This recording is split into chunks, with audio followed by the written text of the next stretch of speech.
नाम जपना शुरू किया तो जगना प्रारंभ हो गया, हमारा और हमारे भगवान का भी। और जब नाम रात दिन चलने लगा तो भगवान हृदय में प्रकाशित हो गए और हमारी अविद्या की नींद सदा सदा के लिए खुल गई।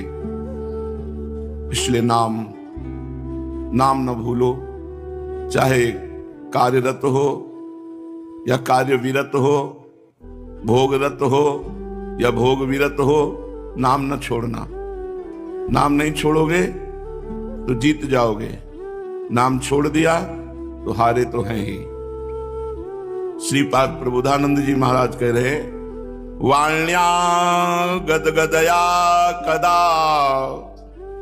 मधुपतेर नामानि संकीर्तये धाराभिर्नयनां भसाम तरुतल क्षोणीं कदा पंकये दृष्ट्वा भावनया पुरो मिलदिव स्वान्तैक्य भोग्यं महो द्वंद्व हेम हरिन्मणि छवि कदा नंसे मुहुर्व्यूहला।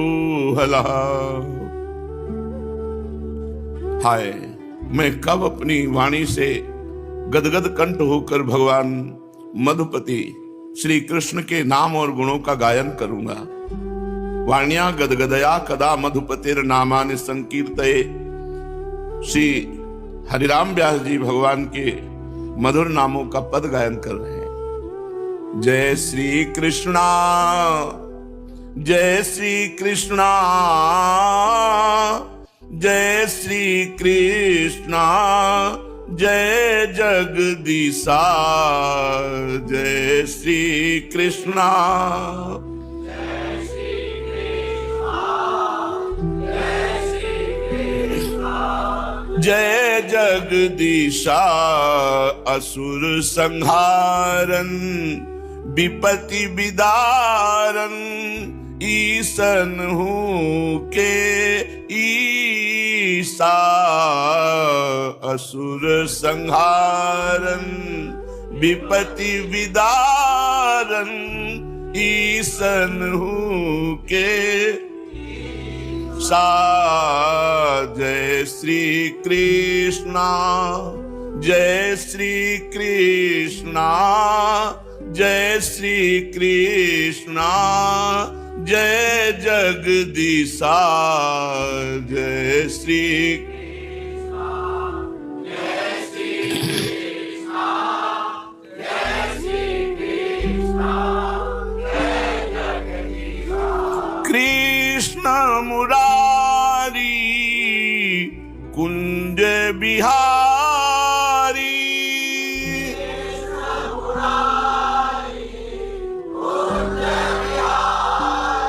बाल मुकुंदे गोपाला,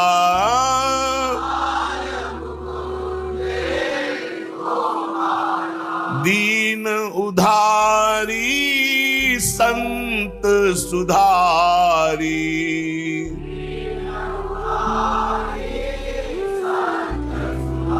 हरि गिरधारी गोपाला,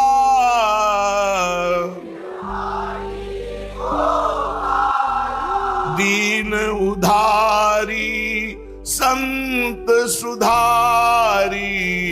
गिरधारी गोपाला, दीन संत सुधारी। गिरधारी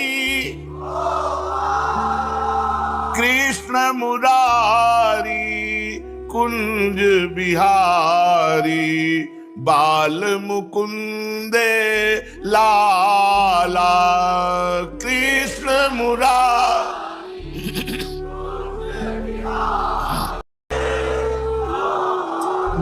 जदुकुल नायक दीन सहायक।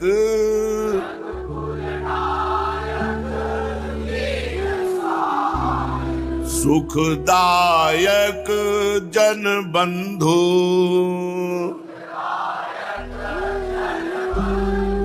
सुषमा सुंदर महिमा मंदिर,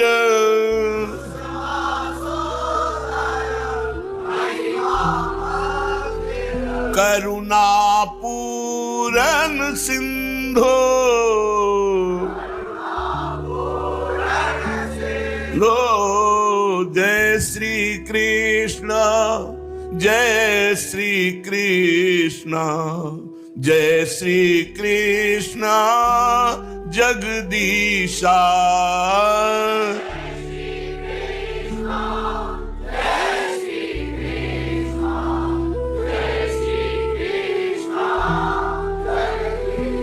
असुर संहारन विपत्ति विदारन, ईसन हूँ के ईसा,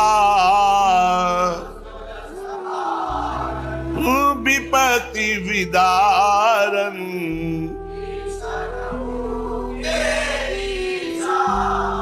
गोधन गोहन बन घन सोहन,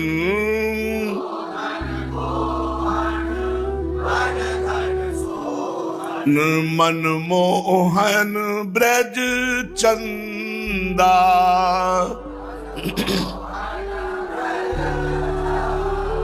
नटवर नागर परम उजागर,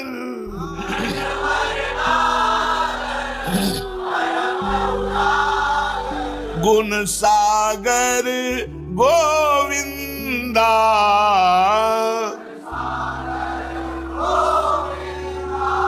नटवर नागर परम उजागर, गुण सागर गोविंदा।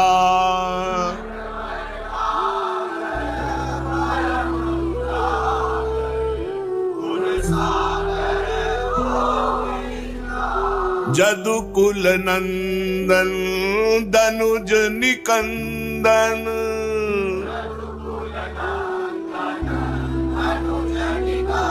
नन करत सनंदन सेवा,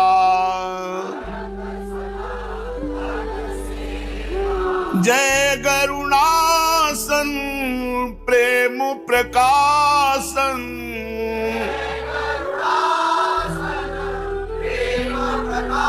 शन व्यास दास कुल देवा,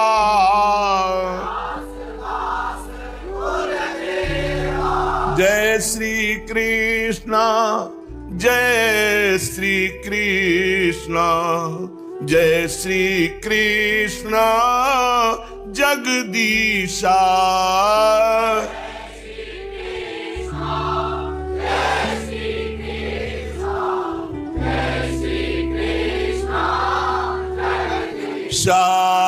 असुर संहारन विपत्ति विदारन, ईसन हूँ के ईसा,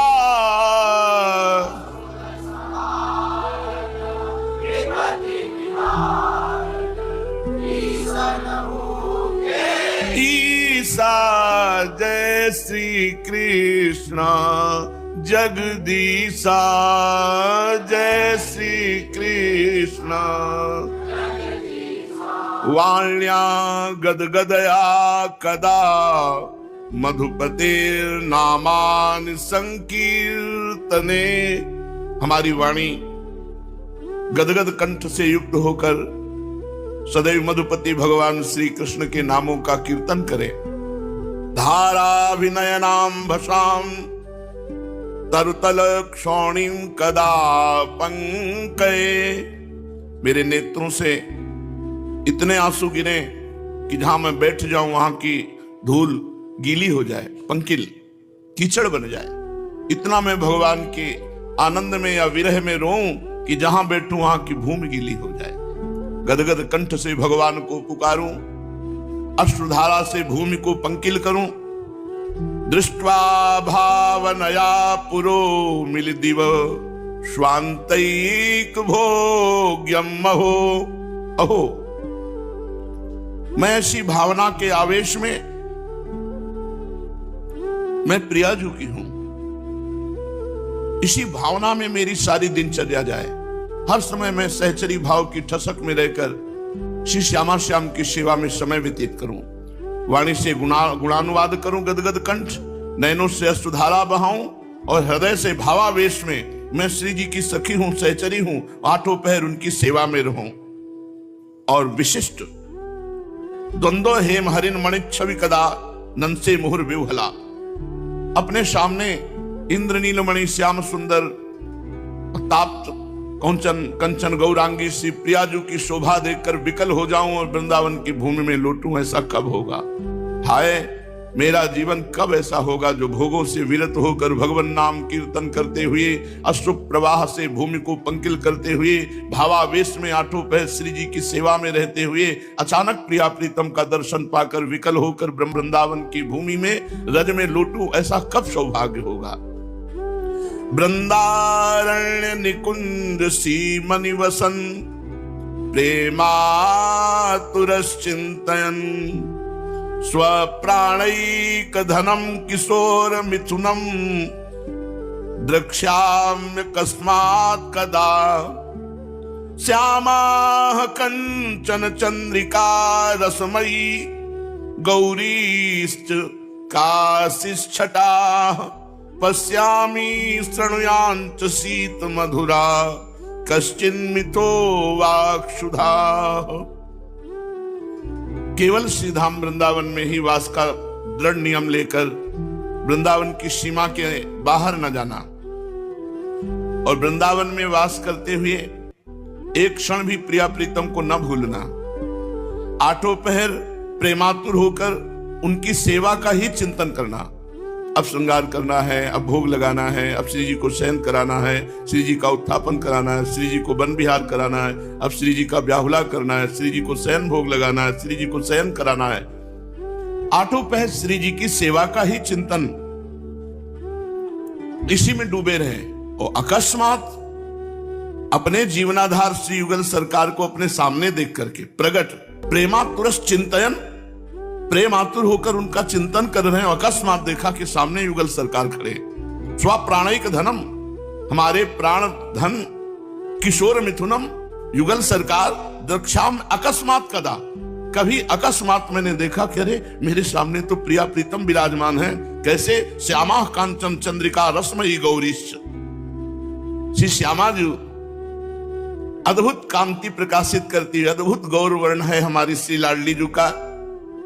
और घनश्याम श्री लालजू महाराज हरिन मणि छवि, इंद्रनील मणि जैसी कांति हरि की, और ऐसी रसमयी गौरवर्ण छटा किशोरी, दोनों को उनको देख करके उनके चरणों में लौट जाऊंगा। ये भावना देखो, अकस्मात देखा दोनों के चरणों में लौट गए और दोनों एक एक हाथ पकड़कर उठाए और शीतल मधुर वाणी से हमसे बात किए। ऐसा कब होगा हमारे जीवन में? पहले श्लोक में कहा, वाणी से निरंतर प्रभु का नाम जप, नाम कीर्तन करते हुए, आंसुओं से अश्रुधारा बहाते हुए, वृंदावन की भूमि को गीली करते हुए, अपने भावात्मक सहचरी स्वरूप की ठसक में आठों पहर उनकी सेवा करते हुए अकस्मात युगल दर्शन हुआ और हम भूमि पर लुंठन करने लगे। दूसरे में वर्णन किया कि श्री वृंदावन नवनिभृत निकुंज में सीमा में वास करने का दृढ़ संकल्प, कभी वृंदावन के बाहर नहीं जाऊंगा, चाहे जैसी हमारी कष्टमयी परिस्थिति हो मैं भोगूंगा, पर वृंदावन से बाहर नहीं जाऊंगा। और प्रेमातुर होकर प्रिया प्रीतम की सेवा का चिंतन, प्रिया प्रीतम की रूप माधुरी गुण माधुरी का चिंतन करते करते अकस्मात देखा कि श्यामा जी जो गौरवर्ण महारसमयी छटा है जिनकी, और घनश्याम श्री लालजू महाराज इंद्रनीलमणि छटा है जिनकी, दोनों गलवैया दिए सामने खड़े हैं।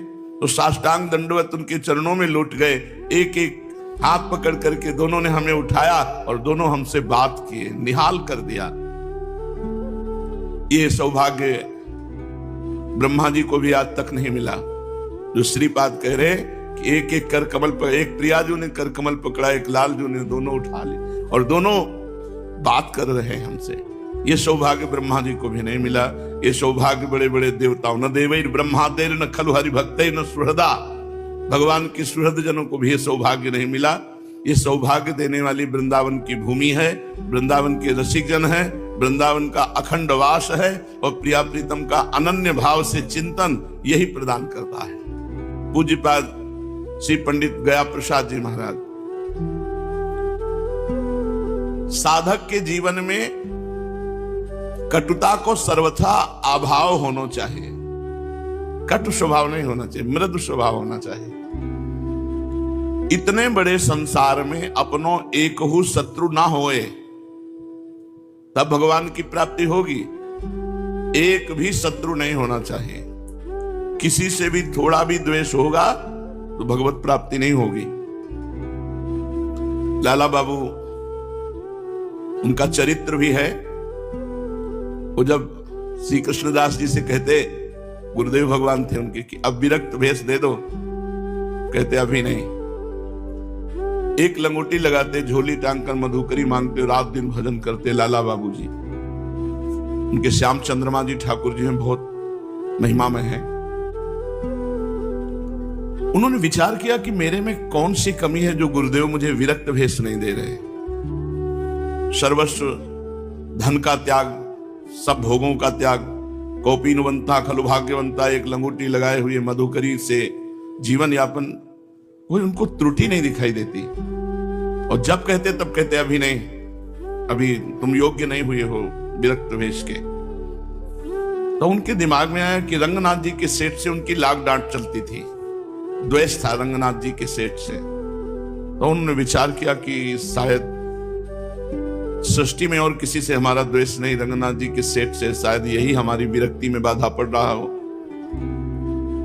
तो रोज सुबह रंगनाथ जी में भिखारियों को कुछ पदार्थ बांटे जाते थे, उसी पंक्ति में लाला बाबू जी लग गए जाके। सेवकों ने देखा रंगनाथ जी के सेठ यहीं वृंदावन में थे, उनसे प्रार्थना की कि लाला बाबू लाइन पे लगे हुए हैं जहां भिखारियों की। अरे उनका, वो भिखारियों की लाइन में क्यों लगे हुए हैं, वो तो बड़े महापुरुष हैं।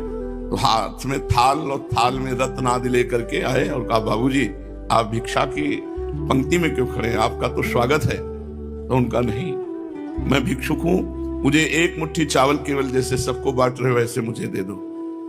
वो गले लगा लिए, बोले मैं आपका भिखारी हूं, मुझे केवल भिक्षा चाहिए। तो रंगनाथ जी के सेठ ने गले लगा लिया, राग द्वेष खत्म हो गया। वहां से लौट रहे थे तो रास्ते में मिले गुरुजी और उनका, लाला बाबू आज तुम्हें विरक्त भेष दे देंगे। एक भी व्यक्ति से यदि द्वेष है तो भगवत प्राप्ति के मार्ग में बाधा है।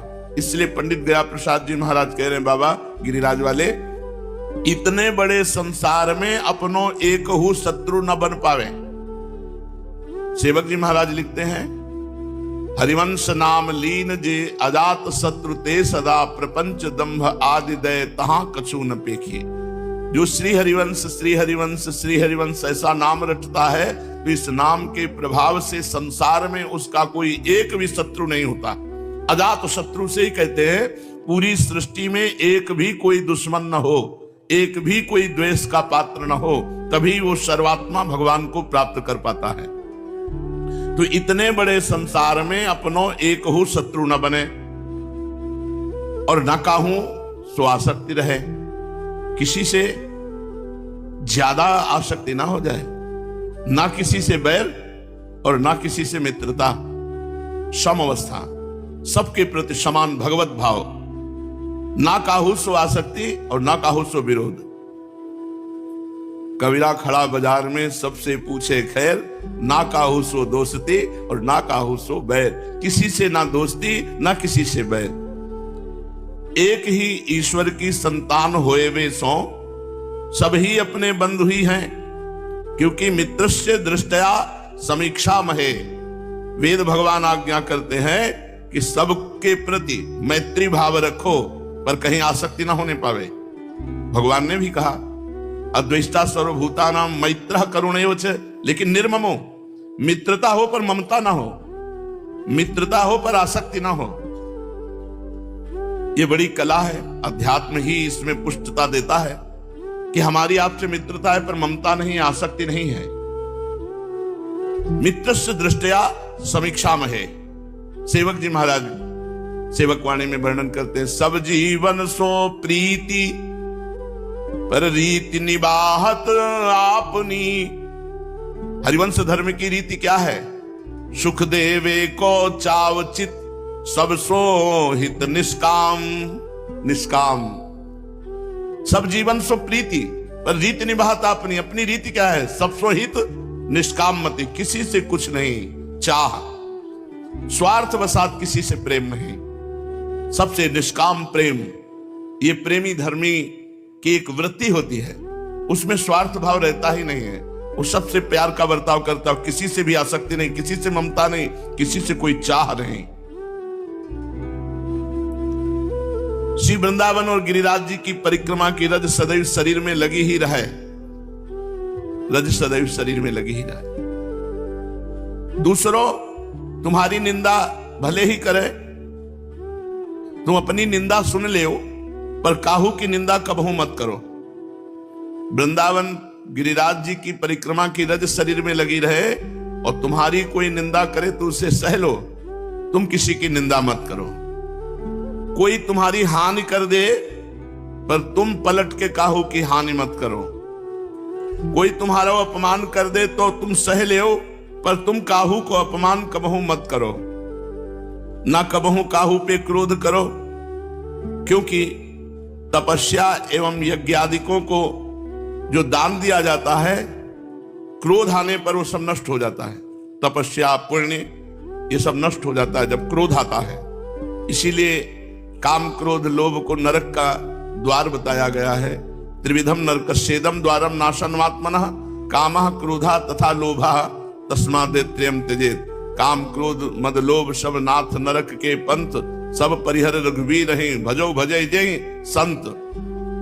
भजन कब होता है? जैसे संत जन भजन करते, जब काम क्रोध मद लोभ का त्याग कर दिया जाए, क्योंकि सीधे नरक के द्वार है। कामः क्रोधा तथा लोभा तस्मात् त्रयम् त्यजेत्, इन तीनों का त्याग कर दे, भगवान कह रहे गीता जी में। इसलिए कभी भी क्रोध नहीं करना चाहिए। शास्त्रों में लिखा है तपते यज्ञते चैव यच्च दानम प्रयच्छति क्रोधस्तु सर्वहरति तस्मात् क्रोधम विवर्जयेत्। जो भी तपस्या है, जो भी पुण्य है, जो भी साधना है, जब हम किसी पर क्रोध करते हैं तो हमारी साधना नष्ट हो जाती है। हमारा साधन से किया हुआ तप पुण्य ये क्षीण हो जाता है। तपते यज्ञते चैव यच्च दानम प्रयच्छति क्रोधस्तु सर्वम हरति तस्मात् क्रोधम विवर्जयेत्। जो तपस्या यज्ञ दान पुण्य आदि है वो सब नष्ट हो जाता है क्रोध करने से। जिनकी नाक में गुस्सा है उनके पास क्या रह गया? नरक का रास्ता। क्रोध करना कोई अच्छी बात नहीं है, अपने पुण्यों का नाश करना है, इसलिए क्रोध मत करो। जब कभी क्रोध हृदय में आ जाए तो मौन धारण करके वहां से हट जाओ जिसके प्रति क्रोध आ रहा है। सहनशीलता सो तप बढ़े है। जो जितना सहन करता है मान अपमान निंदा स्तुति, वो उतना ही तपस्वी महान तपस्वी होता है।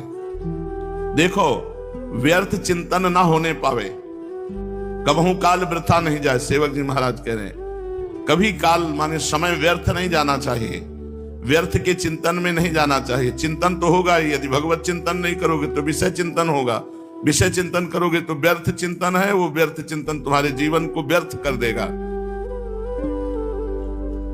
भगवान के संबंध में ही बोलनो, भगवान के संबंध में ही सुननो तथा भगवान के संबंध में ही चिंतन करनो। श्री गीता जी भगवान की वाणी है।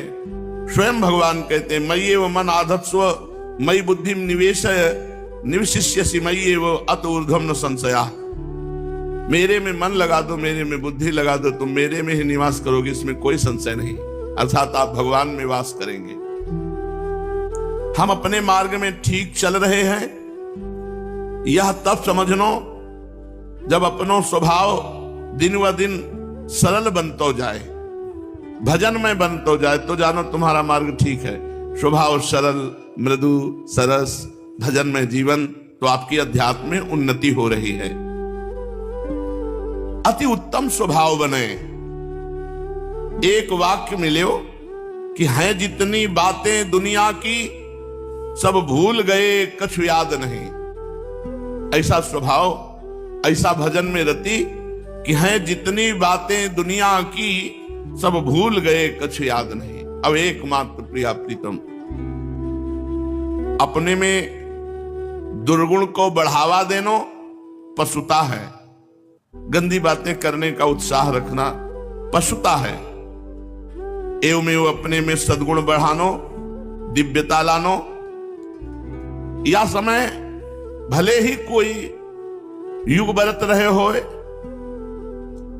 मान लो कलयुग है, आप बुराई से बच रहे, नाम जप कर रहे, भगवान का गुणगान कर रहे हैं, लीला चरित्र सुन रहे हैं, तो सतयुग में ही हो तुम, कलयुग में नहीं हो। नाम जप कर रहे, भगवान के गुण चरित्र सुन रहे, बुराई से बच रहे हैं, तो आप कलयुग में नहीं हो, आप सतयुग में हो। श्री भगवान को कहिवे को आश्रय है कि मन को काम ही है संकल्प बनानो। अब तुम ऐसा अभ्यास बनाओ कि जब मन में संकल्प उठे तो सबरे केवल भगवान के ताई ही संकल्प उठे। जैसे भोगों के संकल्प उठते रहते हैं, तो उस जगह भगवान के संकल्प उठे। जब मन में संकल्प उठे वे सबरे केवल भगवान के ताई हों। कल्पना करो कि मुझको श्री प्राणनाथ के दर्शन होंगे तो मैं इनके श्री चरणन में गिर पड़ूंगा, रोऊंगा, ये मोको उठावेंगे, पुचकारेंगे, प्यार करेंगे, अपने पीतांबर से आंसू पोछेंगे, मैं धन्य बन जाऊंगा, मैं मरिके नित्य लीला में पहुंच जाऊंगा, वहां मोको इनकी सेवा प्राप्त होएगी, मैं सेवा करूंगा, जहां ये खेलेंगे मैं वह स्थल को स्वच्छ कर दियो करूंगा, ये शयन करेंगे मैं पंखा करतो रहूंगा, आदि आदि ऐसी भावना में डूबो। श्री भगवान के ताई करी गई भावना असत्य होते हुए भी परम सत्य बन जाए। जैसा तुम सोचोगे वैसा ही तुम्हें प्राप्त होगा। जैसे श्री गंगा जी में कैसो हो पानी परे, सबे वो पानी गंगा जल बन जाए, ऐसे ही कैसी भी भावना भगवान से की जाए वो सब परम पवित्र हो जाती है। एवं एवं कल्पना हो सत्य बन जाए है जो भगवान से जोड़ दी जाए। मन के समस्त संकल्प श्री प्रीतम के ताई ही बन में लगे, तब यह तो निश्चय है ही गयो कि ये मन अब श्री भगवान को बन गयो। तब भगवत वस्तु श्री भगवान के ही काम में आवे, या नियम उपासना में है ही। जैसे मंदिर में जो धातु के पात्र श्री ठाकुर जी की सेवा में रहे हैं, उनको अपने काम में नहीं ले सके, तब जबकि यह मन इनकी वस्तु बन गयो, तब अपने ताई मनो का कोई संकल्प नहीं, क्योंकि ठाकुर जी की वस्तु है। अपनों तो जो कछु होएगो वो शरीर के प्रारब्ध के अनुसार होता ही रहेगो, या की ओर ध्यान ही नहीं देनो। निरंतर श्री प्राणनाथ के चिंतन को ही अभ्यास बनावे, ना अपने ताई संकल्प ही बनावे और ना संसार की ओर ध्यान ही दे। विधि प्रपंच अस अचल अनादि। इस संसार प्रवाह में उथल पुथल होती ही रहे हैं। हाँ, हमें तो ये देखना है कि संसार की उथल पुथल में अपने प्राणनाथ को भूल तो नहीं रहे हैं, अपने जीवन धन को कहीं भूल तो नहीं रहे संसार की घटनाओं में। अपने सबरे संकल्प इनके ताई, शरीर की सबरी चेष्टाएं इनके ताई, खान पान शयन तथा समस्त व्यवहार केवल अपने प्राणनाथ के ताई ही होए। जैसे पतिव्रता को जीवन केवल अपने पति के ताई ही रहा है, अपने समस्त क्रियाकलापन को हूं केवल अपने श्री प्राणनाथ के ताई ही होए। यहां तक कि जीनो ही इनके ताई और मरनो ही इनके ताई। शरीर में, इंद्रियन में, मन में केवल इनको ही, इनको अखंड साम्राज्य होए। अब बची बुद्धि, बुद्धि को श्री कृष्ण में लगाए देनो। कैसे? बुद्धि को काम है निर्णय करनो, ये करनो आवश्यक है, यह अति आवश्यक है और यह अनावश्यक है, यह सब निर्णय बुद्धि करती है, ये बुद्धि का काम है। तब बुद्धि सोहू काम ले भगवान के ताई। बार बार बुद्धि यही निर्णय करे कि हमें चाहिए केवल एक भगवान, हमें भगवान चाहिए, हमें भगवान चाहिए, संसार नहीं, हमें भोग नहीं चाहिए, हमें श्यामा श्याम चाहिए, ये मेरे, मैं इनको, ये निर्णय करो बुद्धि से। बार बार बार बार यही पाठ को फेरो, मैं इनको, ये मेरे, मुझे भगवान चाहिए, संसार नहीं। और कोई लौकिक कामना न बनन पावे। जब कोई कामना उठे तब यही सूत्र दोहराओ, मैं इनको, ये मेरे, मुझे भगवान चाहिए, संसार नहीं। काटो इस बात से हर कामना को। परम पूज्य परम श्रद्धेय श्री पंडित जी महाराज के एक निकट स्थित जन ने अपने परम पूज्य श्री पंडित जी से प्रार्थना करी कि आप हमें श्रीमद् भागवत पुराण के कोई 7 श्लोक जो आपको परम प्रिय हुए लिख के देव। अपने प्रियजन की प्रार्थना पे पूज्य बाबा ने ये 7 श्लोक लिख के दिए। कृष्णाय वासुदेवाय देवकी नंदनाय च नंद गोप कुमाराय गोविंदाय नमो नमः। पहला और दूसरा दिया, ब्राह्मणस्य ही देहोयम क्षुद्र कामाय निश्चते कृच्छाय तपसे चेह प्रीत्यानंत सुखाय च। ये जो मानव शरीर मिला है, जो द्विज देह मिली है, ये भोग विलास के लिए नहीं मिली। ये उत्तम शरीर को पाए के संयम पालन करते हुए तपस्या पूर्वक भगवान को भजन करना चाहिए। तब ही तो मृत्यु के पीछे मोक्ष प्राप्त हो सके है। वास्तव में यह शरीर की सफलता तब ही मानी जाएगी जब भगवान की प्राप्ति हो जाए, मोक्ष की प्राप्ति हो जाए। ये मानव मात्र का परम कर्तव्य है, समस्त शरीरधारियों का परम कर्तव्य है कि इस जन्म में भजन करके भगवान को प्राप्त कर लिया जाए। तीसरा श्लोक, महत सेवाम द्वार माहुर विमुक्ते स्तमो द्वारम योषिताम संग संगम महंतस्ते समचित्ता प्रशांता विमन्यवः स्वधा साधवो। ये महापुरुषों की सेवा मुक्ति का द्वार है, मोक्ष का मार्ग है, और विषयी प्राणिन को संग नरक को द्वार है। अब महापुरुषन के लक्षण वर्णन करें, कहते हैं महांतस्ते समचित्ता प्रशांता विमन्यवः स्वधा साधवो। ये जो समचित्त हैं, सुख और दुख में, मान अपमान में, लाभ हानि में एक रस रहे हैं, वो समचित्ता।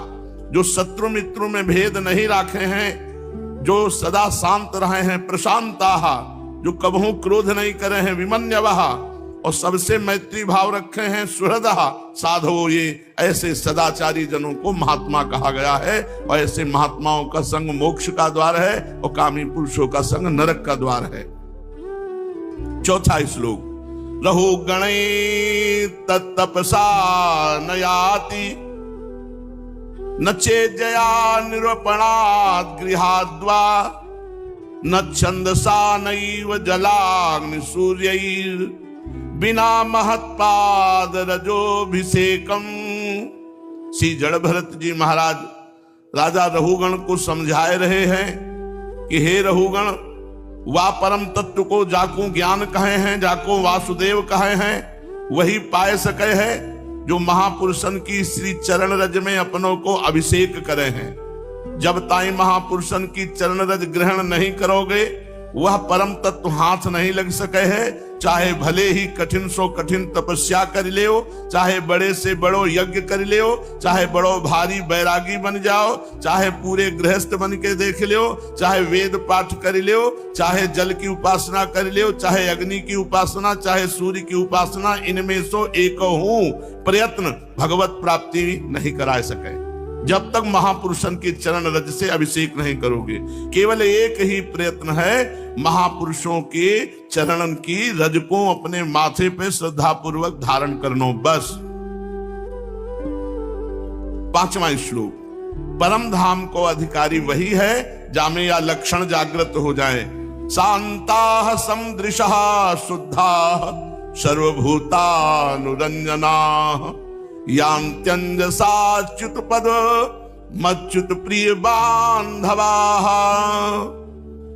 जो शांत होए, जामे चंचलता न होए, ये लक्षण जिसमें वो परम पद का अधिकारी हो चुका है। जो शांत, शांताः समदृशः शुद्धाः सर्वभूतानुरंजनाः, जो शांत होए, जामे चंचलता न होए, जो समदर्शी होए, सबको एक भगवत दृष्टि से देखे, सिय राम मैं सब जग जानी, करो प्रणाम जोरी जुग पानी। और शुद्धाः, काहू को शत्रु मित्र न बनावे, जो शरीर सो और मन सो सर्वथा शुद्ध होए, जो प्राणी मात्र को प्रसन्न करना चाहते होए, अर्थात काहू को कष्ट ना पहुंचाते होए, तथा श्री भगवत भक्तन को अपनों सगो भाई माने, ऐसे जो भाग्यशाली साधक हैं वे परम धाम में पहुंच जाते हैं, वो परम धाम के अधिकारी हैं। छठवां, तितिक्षया करुणया मैत्र्या चाखिल जंतुषु, समत्वेन च सर्वात्मा भगवान संप्रसीदति। भगवान उससे सदैव प्रसन्न रहते हैं जिसमें ये गुण होते हैं। कौन से गुण? दुख कष्ट विपत्ति सर्दी गर्मी आदि के सहिवे की शक्ति होए, सबसे दया का भाव हो, सबसो मैत्री हो और सब में समता हो। जामे ये सद्गुण होए, वाही सो श्री प्राणनाथ भगवान प्रसन्न हो सके हैं। जो दुख कष्ट विपत्ति सर्दी गर्मी अपमान ये सहिवे की सामर्थ्य रखते हो, जो सबसे दया मैत्री, जो सबसे समता का व्यवहार, उससे भगवान प्रसन्न हो जाते हैं। सातवां श्लोक, निरपेक्षम मुनिम शांतम निर्वैरम समदर्शनम अनुव्रजाम्य हम नित्यम पूये ये त्यंगिरेणुभिः। श्री प्राणनाथ भगवान श्री कृष्ण स्वयं अपने श्री मुख से भक्त की प्रशंसा करके कहते हैं, हे उद्धव, मैं ऐसे भक्त के पीछे पीछे सदैव चलता रहूं हूं, जामे ऐसे लक्षण होए, निरपेक्ष, जो काहू से कछु लेवे की कामना ही नहीं करता होए, मुनि, जो मननशील होए, कैसी हो परिस्थिति में जाकी शांति भंग न होए, निर्वैर, जो काहू सो बैर न करतो होए, समदर्शन, जो सबको एक समान देखतो होए, ये अपनो है, ये परायो है, ये शत्रु है, ये मित्र है, ऐसो भेदभाव जाके मन में ना होए, वो समदर्शी। ऐसे लक्षण वाले भक्तन के पीछे पीछे या लोभ सो डोलते रहो हूं कि या की सी चरणन की रज उड़ के मेरे ऊपर पड़ जाएगी तो मैं पवित्र हो जाऊंगा। बाबा ने ये 7 श्लोक लिख करके दिए। साधक के ताई बचनो होए तो स्त्री सो बचे, और अगर भिड़नो होए तो संत सो भिड़े। प्रतिक्षण सावधान होए के सर्वोत्तम भगवत साधन करे, अधर्म से बचे, प्रत्येक चेष्टा भगवत प्रीत्यर्थ ही करे। श्रीमद् भागवत महापुराण। भगवान श्री कृष्णचंद्र जी महाराज उद्धव जी को उपदेश कर रहे हैं। प्रिय उद्धव, ये मनुष्य शरीर समस्त शुभ फलों की प्राप्ति का मूल है, और ये मनुष्य शरीर अत्यंत दुर्लभ है और कृपा से सुलभ हो गया है। इस संसार सागर से पार जाने के लिए ये मनुष्य शरीर एक सुदृढ़ नौका है। शरण ग्रहण मात्र से गुरुदेव इसके केवट हैं, पतवार का संचालन करने वाले गुरुदेव, और स्मरण मात्र से ही मैं अनुकूल वायु के रूप में इसे लक्ष्य की ओर बढ़ाने लगता हूं। इतनी सुविधा होने पर भी जो लोग इस मानव शरीर के द्वारा संसार सागर से पार नहीं हो जाते, वो तो अपने हाथों अपनी आत्मा का हनन अधापतन करने वाले हैं, आत्महत्यारे हैं। प्रिय उद्धव, जब पुरुष दोष दर्शन के कारण कर्मों से उद्विग्न हो जाए, विरक्त हो जाए, तब जितेंद्रिय होकर वह योग में स्थित हो जाए और अभ्यास आत्मानुसंधान के द्वारा अपना मन मुझ परमात्मा में निश्चल रूप से धारण करे। जब स्थिर करते समय मन चंचल होकर इधर उधर भटकने लगे, तब झटपट बड़ी सावधानी से उसे मना कर, समझा बुझा कर, फुसला कर अपने वश में कर ले। इंद्रियों और प्राणों को अपने वश में रखे, मन को एक क्षण के लिए भी स्वतंत्र न छोड़े, मन की एक एक चाल, एक एक हरकत को देखता रहे। इस प्रकार सत्य संपन्न बुद्धि के द्वारा धीरे धीरे मन को अपने वश में कर लेना चाहिए। जैसे सवार घोड़े को अपने वश में करते समय उसे अपने मनोभाव की पहचान कराना चाहता है, अपनी इच्छा के अनुसार उसे चलाना चाहता है और बार बार फुसलाकर उसे अपने वश में कर लेता है, वैसे ही मन को फुसलाकर उसे मीठी मीठी बातें सुनाकर वश में कर लेना और परम योग है। सांख्य शास्त्र में प्रकृति से लेकर शरीर पर्यंत सृष्टि का जो क्रम बतलाया गया है, उसके अनुसार सृष्टि चिंतन करना चाहिए और जिस क्रम से शरीर आदि का प्रकृति में लय बताया गया है, उस प्रकार लय का चिंतन करना चाहिए। ये क्रम तब तक जारी रखना चाहिए जब तक मन शांत स्थिर न हो जाए। जो पुरुष संसार से विरक्त हो गया है और जिसे संसार के पदार्थों में दुख बुद्धि हो गई है, वो गुरुजनों की शरण ले ले। भगवान आदेश कर रहे हैं वो गुरु बनावे और गुरुजनों के उपदेश को भली भांति समझकर बार बार अपने स्वरूप के ही चिंतन में संलग्न रहे। इस अभ्यास से बहुत शीघ्र उसका मन अपनी वह चंचलता जो अनात्मा शरीर आदि में आत्मबुद्धि करने से हुई है छोड़ देता है, मन एकाग्र हो जाता है। यम नियम आसन प्राणायाम प्रत्याहार धारणा ध्यान और समाधि योग मार्ग से वस्तु तत्व का निरीक्षण परीक्षण करने वाली आत्मविद्या से और मेरी प्रतिमा के पूजन से भगवत चिंतन होने लगता है। भगवान आदेश कर रहे हैं प्रतिमा पूजन के लिए। हमें भगवान के आदेश को मानना चाहिए, इन संसारी लोगों के नहीं। अरे बोले तो मूर्ति पूजक भगवान आदेश कर रहे हैं। मेरी प्रतिमा विराजमान करके उसके पूजन करने से निश्चित भगवत प्राप्ति होती है, क्योंकि बार बार चिंतन बनने लगता है, सेवा का चिंतन बनने लगता है और कोई उपाय नहीं। उद्धव, वैसे तो योगी कोई कभी निंदित कर्म करता ही नहीं, बहुत ध्यान देने की बात है। भगत उपासक योगी कभी कोई पाप कर्म नहीं करता, परंतु यदि कभी उससे प्रमादवश कुसंगवश कोई ऐसा कार्य बन जाए जिसे पाप कहते हैं, तो अन्य कोई प्रायश्चित न करे। जो साधना कर रहा है उसी से भस्म हो जाएगा। नाम जप नाम कीर्तन भगवत कथा लीला श्रवण गायन, इसी से सारे पाप भस्म हो जाएंगे। उसे कृच्छ चंद्रायण आदि दूसरे प्रायश्चित कभी नहीं करना चाहिए। अपने अपने अधिकार में जो निष्ठा है वही गुण कहा गया है। इस गुण दोष और विधि निषेध के विधान से यही तात्पर्य निकलता है कि किसी प्रकार विषयासक्ति का परित्याग हो जाए, बस विषय आसक्ति का परित्याग हो जाए, सारी साधनाओं का फल है। संसार का चिंतन छूटे और भगवान का चिंतन हो, ये हर संप्रदाय हर साधना का यही उद्देश्य है। संसार का चिंतन छूटे, भगवान का चिंतन हो। कर्म तो जन्म से ही अशुद्ध है, अनर्थ के मूल है। शास्त्र का तात्पर्य उनका नियमन ही है। जहां तक हो सके प्रवृत्ति का संकोच ही करना चाहिए। जो साधक समस्त कर्मों से विरक्त हो गया है, कर्मों में दुख बुद्धि रखता है, उसे चाहिए सब छोड़कर मेरी लीला कथा के श्रवण में खूब लगे, खूब भगवान की चर्चा सुने, भगवान की चर्चा करे और ये जानता रहे कि जितने भोग वासनाएं ये दुख रूप हैं। किंतु इतना सब जान करके भी जो परित्याग करने में समर्थ ना हो, उसे चाहिए कि उन भोगों को तो भोग ले, परंतु सच्चे हृदय से दुखी होकर भगवान की प्राप्ति के लिए निकले। भजन करना चाहिए, पर ये खान पान ये दुनिया का प्रपंच हमारा पिंड नहीं छोड़ रहा, दुखी होना चाहिए।